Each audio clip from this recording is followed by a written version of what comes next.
ஒரு பக்கம் காட்டுக்கே ராஜான்னு சொல்ல சிங்கம் ரொம்ப வேகமா ஓடும், பயங்கரமா சண்டை போடும். இன்னொரு பக்கம் பெரிய யானை, கிட்டத்தட்ட 6000 கிலோ எடை இருக்கும். ரொம்ப பலசாலி. சிங்கம் ரொம்ப திறமையான வேட்டைக்காரதா. ஆனா ஒரு பெரிய யானையை எதிர்க்கிறதுக்கு ஒரு சிங்கம் இல்ல. ஒரு சிங்கம் சூட்டமே யோசிக்கும். யானையோட பெரிய உருவம், தடிமனான தோல், பலமான் தும்பிக்கை இதெல்லாம் நேரடி சண்டையில அதை ஜெயிக்க முடியாத அளவுக்கு ஆக்கிடும்.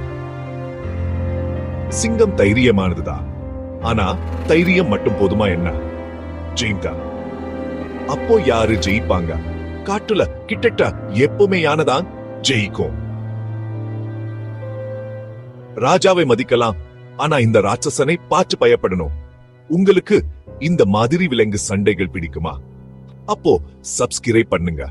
இன்னும் நிறைய சண்டைகளை பத்தி பேசலாம்.